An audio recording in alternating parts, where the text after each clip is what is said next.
You're watching the KUSI News at 6.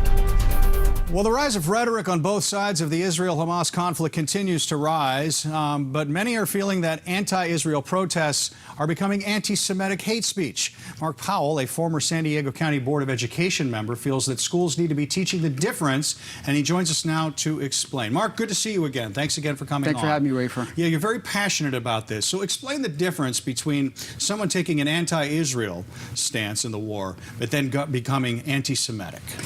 Well, Israel was established in 1948, but the Israeli people, the Jewish people, have occupied the area since 3,000 years ago.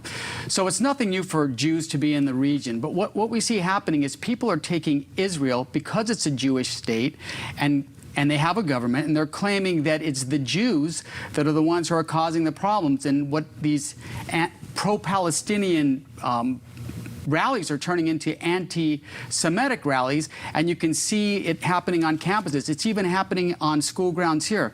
I just recently received a phone call from a parent whose daughter was experiencing anti-Semitic acts or harassment on campus, and she's worried for her kid's safety. So the school districts need to do much more to curb this anti-Semitic behavior that's occurring on school campuses here in San Diego. And it is definitely something that you're seeing on a lot of college campuses with kids. You say that more needs to be done in public schools on that level. Can you talk about that? Absolutely. So when you're teaching history, you have to teach the true history. You can't just start history about Israel and go back to 1948. You have to talk about the whole history. And it's not just Jewish history. It's African-American history, Mexican-American history, Asian-American history. You have to tell the whole story. But school districts aren't doing that. So what students are doing now is they're getting their history lessons on TikTok.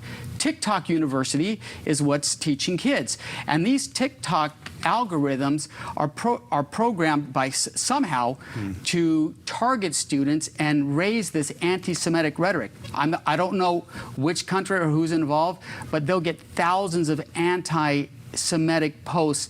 If they look up one, then they get another one, and pretty soon they become indoctrinated. And you know, the United States government wanted to, I guess, make TikTok illegal or pull it off. They weren't successful, but kids right now are using TikTok instead of the schools to get their history lessons. Well, it's no secret that we use social media to reinforce our own biases, that's for sure.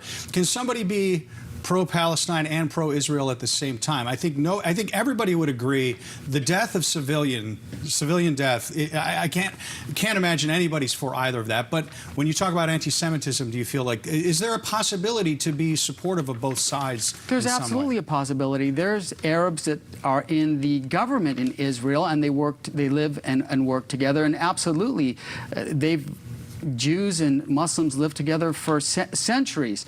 And so I do believe that there's a possibility for that happening. But right now, we need to educate our students so that they don't turn these pro-Palestinian rallies into anti-Semitic rallies. The Jewish students on campus are in fear.